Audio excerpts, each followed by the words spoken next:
Shalom, damai di hati. Berjumpa lagi dengan saya, Pendeta Priska Waluko.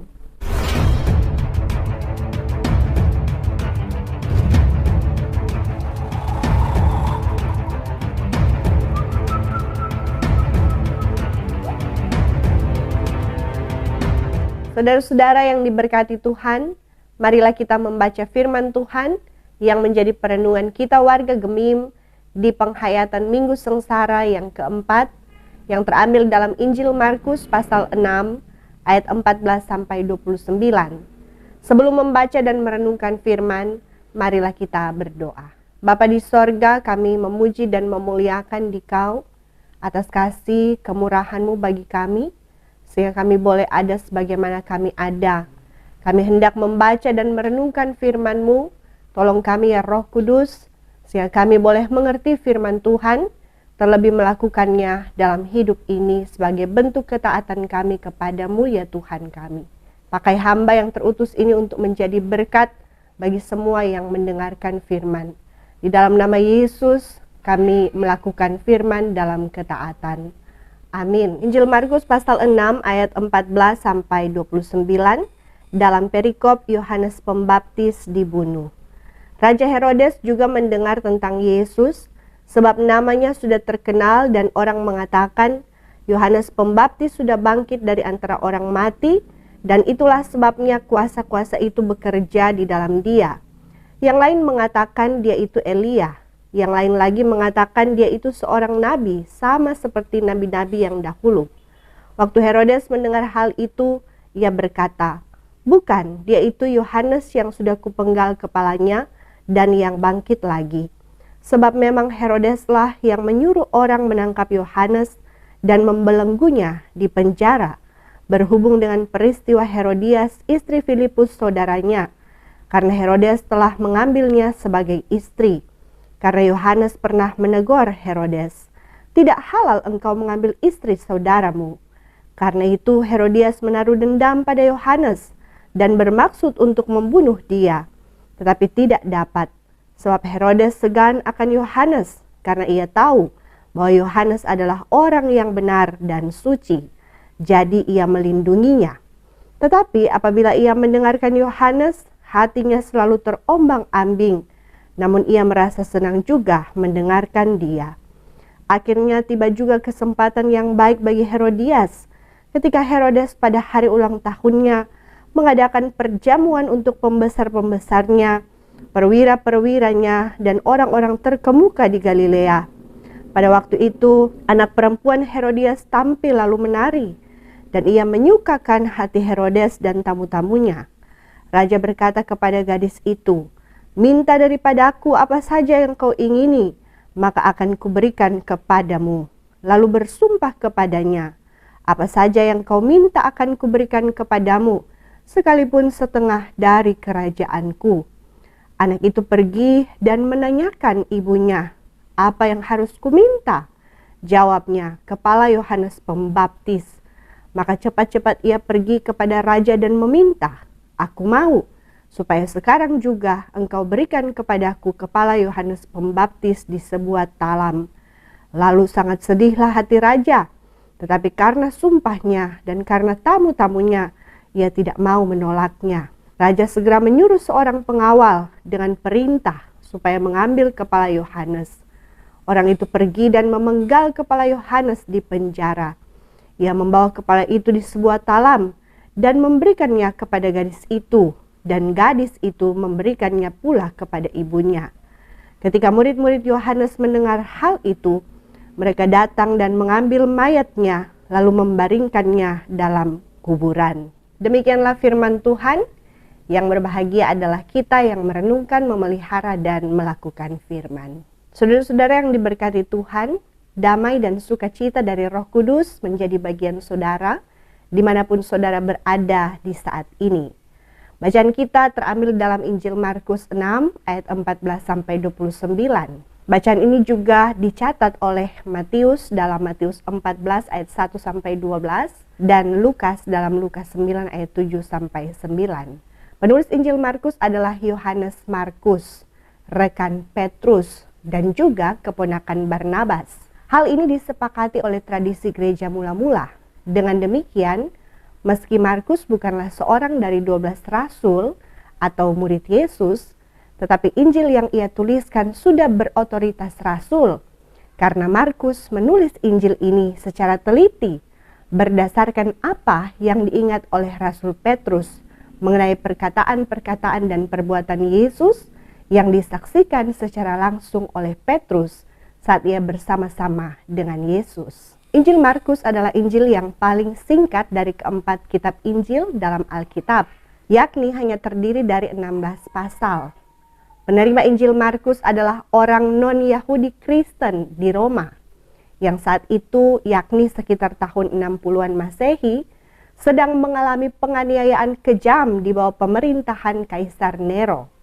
Tujuan Markus menulis Injil ini adalah untuk memperkuat dasar iman orang percaya di Roma dan mendorong mereka agar tetap setia menderita demi Injil dengan memperhadapkan mereka pada kehidupan, penderitaan, kematian, serta kebangkitan Yesus Tuhan mereka.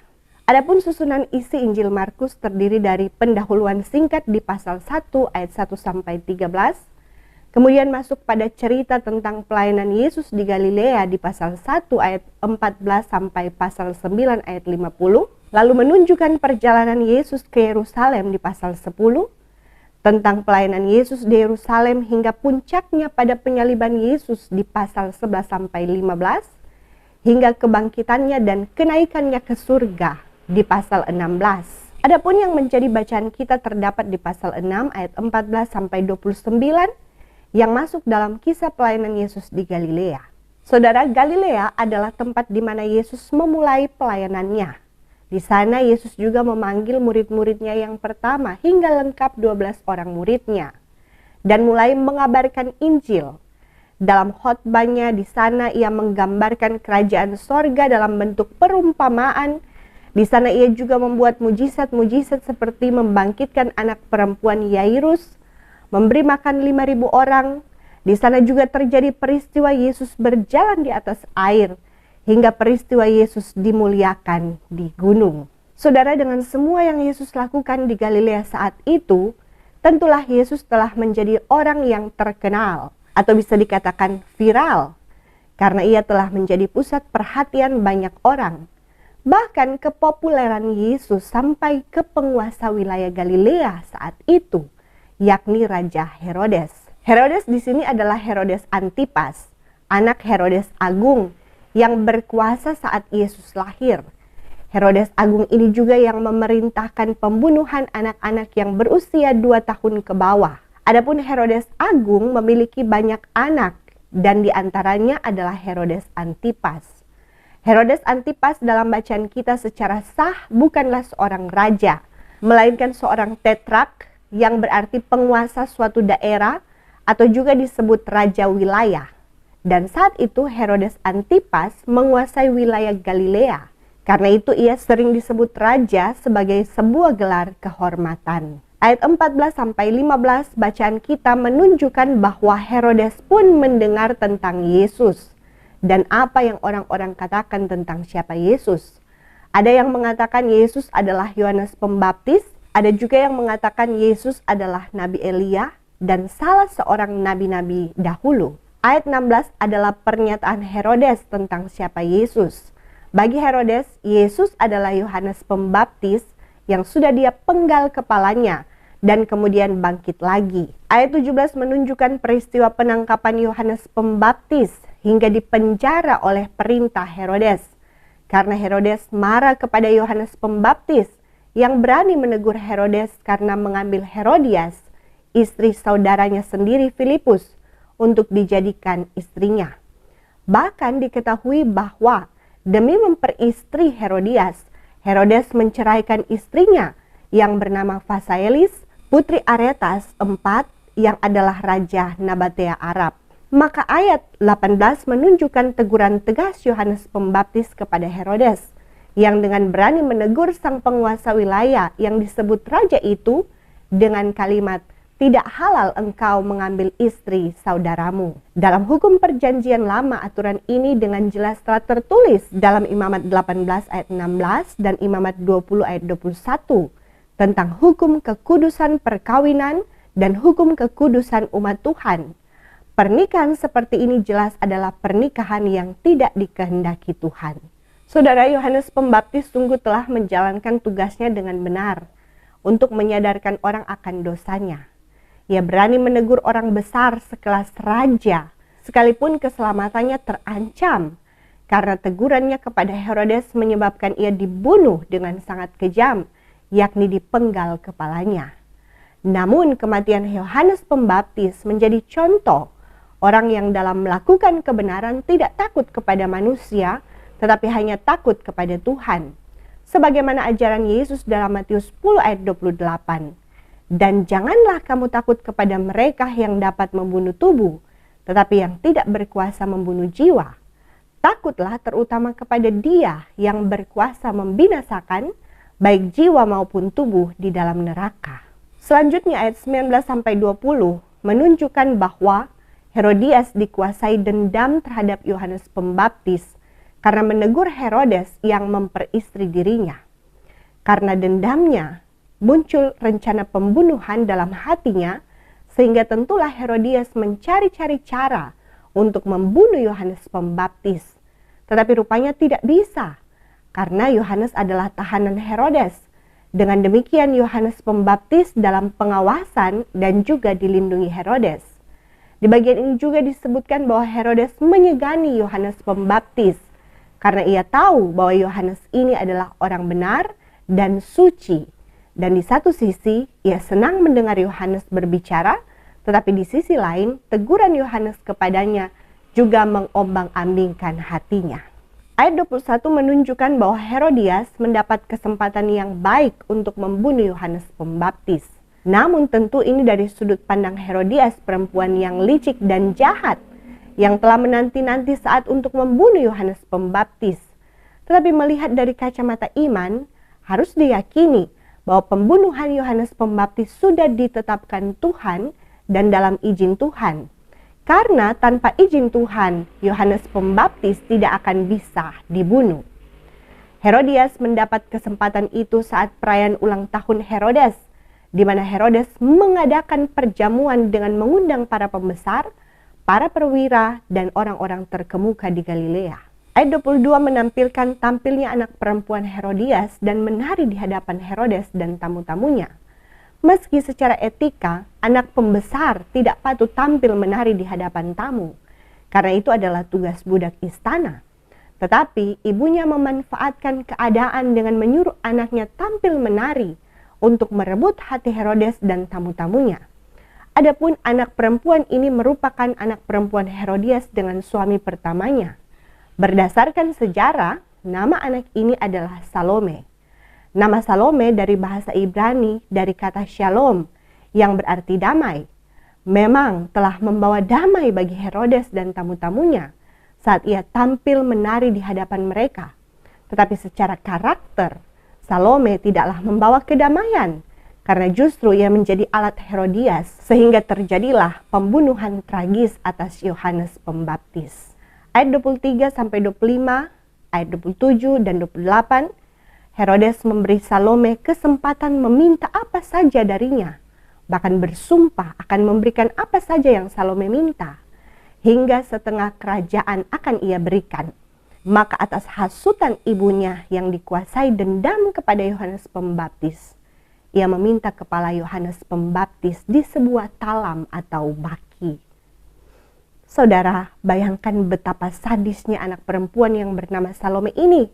Anak yang masih belia itu tanpa rasa bersalah atau takut, mampu menerima potongan kepala manusia di atas baki.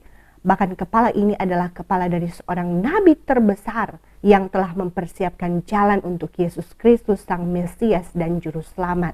Kepala sang nabi ini kemudian ia bawa dan berikan kepada ibunya. Jelas anak gadis ini telah dikuasai oleh ibunya yang jahat, bahkan dirusak nuraninya, sehingga ia tidak tahu apa yang baik dan jahat, pantas dan tidak pantas.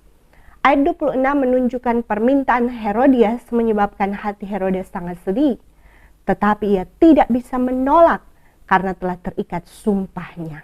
Saudara, sumpah Herodes ini jelas adalah sumpah sembarangan dan tidak penting karena bertentangan dengan Matius 5 ayat 34-37 bahwa kita jangan sembarangan bersumpah, dan yang seharusnya jika ya katakan ya, jika tidak katakan tidak, karena selebihnya berasal dari si jahat. Seharusnya Herodes berani berkata tidak atas permintaan Salome, karena yang diminta Salome bukanlah sebuah pemberian, tetapi sebuah pembunuhan. Herodes lebih mementingkan gengsi dan wibawanya di hadapan tamu-tamunya. Dengan demikian jelas bahwa Herodes lebih mementingkan manusia daripada Tuhan. Ayat 29 menampilkan saat murid-murid Yohanes datang mengambil mayat atau tubuh Yohanes dan menguburkannya. Menurut sejarah, tubuhnya dikuburkan di kota Sebastia, Samaria, sedangkan kepala Yohanes Pembaptis tidak dikuburkan bersama dengan tubuhnya. Karena Herodias takut nabi besar ini akan bangkit, maka Herodias menguburkan kepala Yohanes di tempat terpencil dan tidak terhormat. Namun seorang pelayan Herodias yang bernama Yohana yang baik hati dan saleh, diam-diam menggali dan memindahkan kepala Yohanes. Ia masukkan ke dalam bejana dan dikuburkan di Bukit Zaitun di Yerusalem, salah satu perkebunan milik Herodes. Beberapa waktu lamanya kepala sang nabi ditemukan dan berujung menjadi relik suci yang ditempatkan di Konstantinopel. Saudaraku, dari perbuatan jahat yang dilakukan Herodes, Herodias, dan Salome terhadap Yohanes Pembaptis, ternyata ada harga yang harus mereka bayar. Sejarah mencatat bahwa Salome menyeberangi sungai Sikoris di musim dingin, lalu ia jatuh menembus es. Es menjepit lehernya sehingga tubuhnya tergantung di atas air, dan kepalanya berada di atas es, sama seperti dia pernah menari dengan kakinya di tanah. Sekarang, seperti seorang penari, dia membuat gerakan tanpa daya di air es. Jadi dia menggantung sampai es yang tajam memotong lehernya. Tubuhnya tidak ditemukan, tetapi kepalanya dibawa kepada Herodes dan Herodias. Dengan demikian kematian Salome serupa dengan kematian Yohanes Pembaptis, bahkan lebih parah karena tubuhnya hilang begitu saja. Sedangkan Herodes diserang oleh Raja Arab Aretas yang membalaskan sakit hati putrinya yang dia ceraikan. Herodes dan pasukannya mengalami kekalahan, tetapi ditolong oleh pihak Roma. Namun karena persaingan untuk diangkat menjadi raja di bawah kekuasaan Kaisar Caligula, Herodes Agrippa yang adalah saudara Herodias menuduh Herodes Antipas berkomplot untuk melawan Kaisar Caligula. Herodes Antipas pun dicopot dari jabatannya, kekayaannya dirampas, ia ditangkap dan dibuang ke daerah Lugdunum, kota Lyon di Prancis saat ini. Herodias yang karena cinta dan kesetiaannya kepada Herodes dengan rela ikut dalam pembuangan. Lalu mereka berdua mati tanpa penghormatan di sana. Saudara, inilah nasib akhir Salome, Herodes, dan Herodias di dalam dunia ini. Tetapi tentu apa yang mereka alami di dunia tidak sebanding dengan apa yang akan mereka alami dalam penghakiman setelah kematian. Sehingga jelas bahwa orang-orang jahat yang menentang firman Tuhan dan menindas hamba Tuhan, mula-mula bisa kelihatan menang, tetapi Tuhan itu adil. Sehingga akhirnya orang-orang seperti itu pasti hancur oleh kekuasaan tangan Tuhan. Saudaraku, melalui bacaan ini, ada beberapa hal yang bisa kita pelajari untuk memperlengkapi kita dalam penghayatan di Minggu Sengsara keempat ini. Yang pertama, belajar dari sosok Yohanes Pembaptis. Saudara, dari Yohanes Pembaptis kita belajar bagaimana dengan berani menjadi orang yang mempersiapkan jalan bagi Tuhan lewat semangatnya memberitakan firman Tuhan, menyerukan pertobatan, bahkan dengan tegas menegur kesalahan, kejahatan, dan dosa. Kita tahu bahwa Yohanes Pembaptis sudah dinubuatkan dalam Yesaya 40 ayat 3. Ada suara yang berseru-seru, persiapkanlah di padang gurun jalan untuk Tuhan, luruskanlah di padang belantara jalan raya bagi Allah kita. Bahkan Markus telah membuka Injilnya dengan memperkenalkan tentang Yohanes Pembaptis di pasal 1 kitab Markus. Karena peran Yohanes Pembaptis dalam kedatangan Yesus ke dunia begitu penting. Yohanes adalah nabi yang terakhir sebelum kedatangan Mesias. Dalam pemberitaan firman-Nya, ia begitu setia. Bahkan ia tanpa lelah menyerukan agar orang mau bertobat dan memberi diri baptis. Terlebih Yohanes tidak takut menegur para pemimpin agama, seperti kaum Farisi dan Saduki. Ia bahkan menyebut mereka keturunan ular beludak dalam Matius 3 ayat 7. Dan dalam bacaan kita, Yohanes tidak segan menegur pemimpin politik atau sekelas raja, yakni Raja Herodes Antipas. Saudara, bagaimana dengan kita? Jika kita adalah pelayan-pelayan gereja atau pelayan khusus, mampukah kita menjadi orang yang mempersiapkan jalan bagi Tuhan? Lewat kesetiaan kita memberitakan firman tanpa lelah dan menyerukan pertobatan di mana kejahatan dan dosa secara giat dilakukan. Ya, mungkin kita berani memberitakan firman atau menegur anggota jemaat kita yang kita lihat biasa-biasa secara status sosial, secara ekonomi, secara latar belakang pendidikan, atau mereka yang kita lihat orang kecil. Tetapi jika yang kita hadapi adalah orang besar seperti para pemimpin, para pejabat, orang berpendidikan, orang kaya, apalagi penyumbang besar di gereja kita, maka sangat sulit bagi kita menegur mereka, kendati mungkin mereka telah menyimpang dari kebenaran. Saudara, ingat firman Tuhan berkata dalam Amsal 27 ayat 5, lebih baik teguran yang nyata-nyata daripada kasih yang tersembunyi. Jangan sampai integritas kita sebagai pelayan Tuhan menjadi lemah, hanya karena kita mementingkan manusia bukan mementingkan Tuhan. Menghormati manusia lebih daripada kita menghormati Tuhan. Bukankah hidup, pelayanan, terlebih keselamatan kita bukan ditentukan oleh manusia, tetapi oleh Tuhan? Karena itu saudara, sebagai pelayan Tuhan, jangan takut menegur orang yang melakukan dosa. Tidak peduli siapa mereka, jemaat biasa kah, pemimpin gereja kah, pemimpin politik kah, jika ia melakukan dosa, tegurlah sebagai wujud kasih kita kepadanya. Bukan mencari-cari kesalahan atau karena ada sentimen pribadi, tetapi dalam konteks karena adanya dosa. Tegurlah dengan etika. Matius 18 ayat 15-17 tertulis, menegur dengan etika itu pertama di bawah 4 mata, jika tidak didengar bawa 2 atau 3 orang saksi, jika tidak lagi mendengar, bawa di depan jemaat.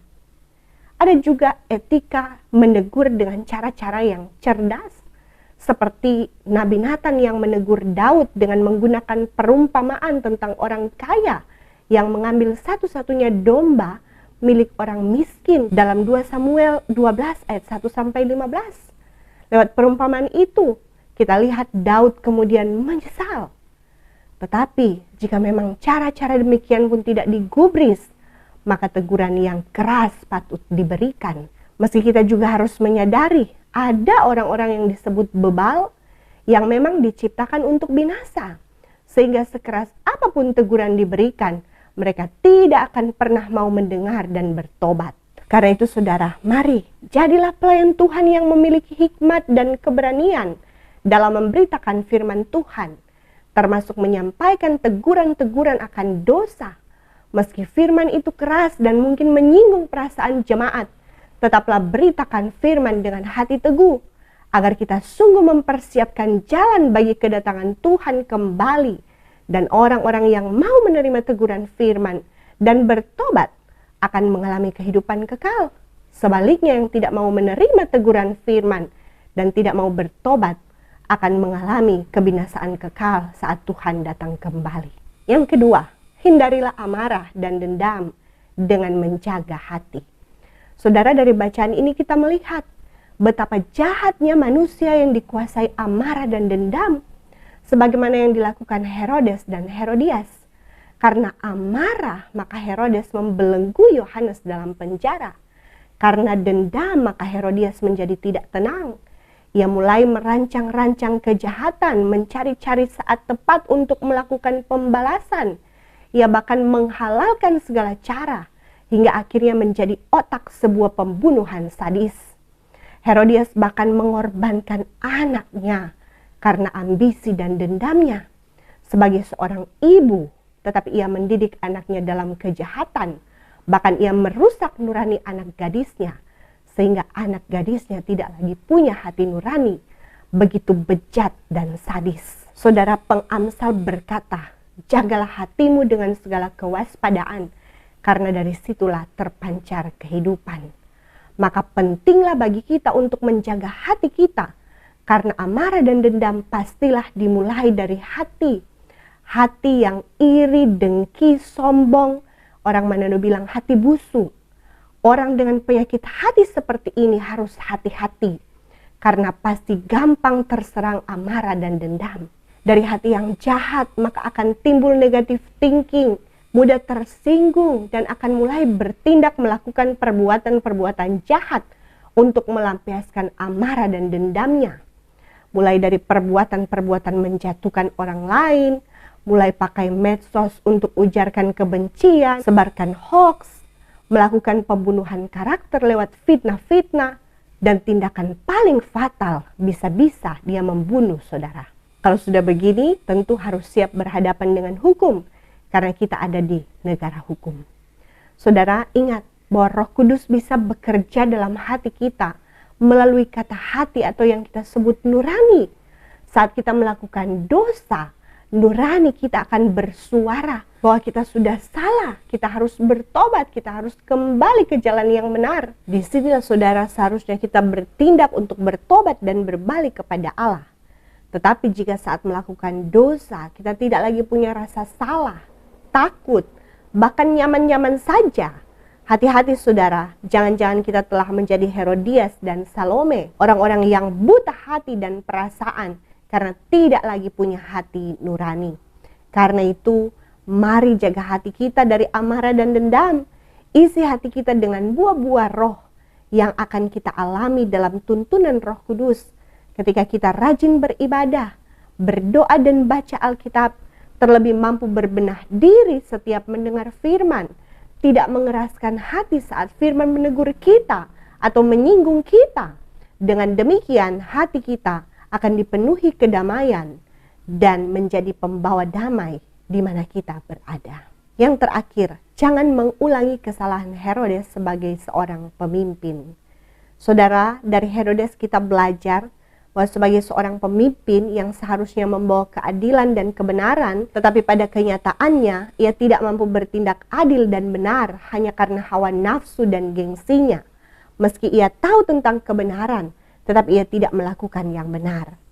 Herodes juga lebih memprioritaskan manusia daripada Tuhan, mementingkan wibawa lebih daripada kehendak Tuhan, mencari keuntungan bukan kebenaran, bahkan memakai kuasa yang ada padanya untuk membungkam orang-orang yang membahayakan kedudukannya. Bahkan hamba Tuhan sekalipun berani ia bungkam. Saudara, kepemimpinan seperti ini sangat tidak dikehendaki Tuhan.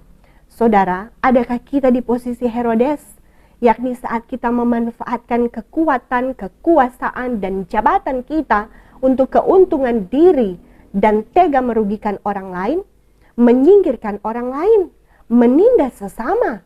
Apalagi jika yang kita tindas dan kita singkirkan adalah hamba Tuhan. Saudara, takutlah kepada Tuhan. Kita mungkin bukan raja wilayah seperti Herodes, tetapi mungkin kita punya kuasa atau jabatan di kantor, di tengah-tengah masyarakat, ataupun di gereja. Ingat, siapa memakai kedudukan, jabatan, dan kuasa demi kepentingan diri sendiri bukan kepentingan bersama? Siapa karena gengsinya tidak menolak kejahatan malah bersatu dalam kejahatan? Dan siapa lebih takut kepada manusia daripada takut kepada Tuhan? Ia sudah berdosa kepada Tuhan. Dan bersiaplah untuk berhadapan dengan kuasa Tuhan yang adil dan benar. Saudara, sebagai warga Gemim, kita sudah melaksanakan pemilihan Kompelka Bipra Sinode. Dan tinggal menghitung hari akan masuk dalam pemilihan badan pekerja Majelis Sinode. Mari kita menopang doa agar yang terpilih sungguh adalah pemimpin yang melayani dalam kasih, keadilan, dan kebenaran.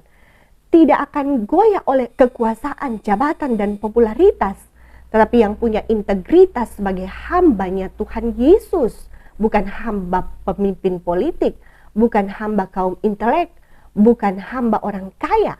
Sehingga dalam kepemimpinan mereka, Gemim ini semakin bertumbuh dalam iman yang teguh kepada Yesus Kristus, kepala gereja, tetap bersinhodos dan menjadi gereja yang mempersiapkan jalan bagi kedatangan Tuhan Yesus lewat pertobatan dan pertumbuhan iman jemaatnya hingga kita bersama dalam kekekalan.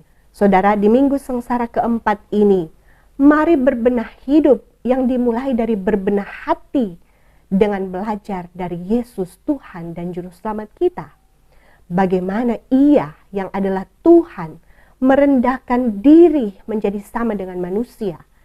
Ia tetap taat menjalankan tugasnya, menyampaikan kabar baik, menegur orang berdosa, bahkan menyelesaikan misi keselamatan hingga mati tergantung di salib. Ia juga mengalami perlakuan tidak menyenangkan, seperti ditolak, dibenci, dihina, dianiaya, tetapi tidak pernah ia mengajarkan kebencian dan balas dendam. Selama pelayanannya, ia terkenal dengan ajaran kasih. Ia juga mengajarkan pengampunan, seperti dalam doa Bapa Kami yang dia ajarkan. Ada unsur mengampuni sebagai kunci agar kita pun diampuni Bapa. Bahkan Yesus mengajar hal yang paling sulit, yakni kasihilah musuhmu. Namun Yesus bukan hanya mengajar ya saudara, tetapi ia memberi teladan pengampunan yang besar terhadap orang-orang yang menyalibkan dia. Ia berkata, "Ya Bapa, ampunilah mereka, sebab mereka tidak tahu apa yang mereka perbuat." Tuhan menolong kita melakukan firman-Nya. Amin. Terimalah berkat Tuhan. Tuhan akan menjaga keluar masukmu dari sekarang dan sampai selama-lamanya. Amin. Sampai jumpa saudara.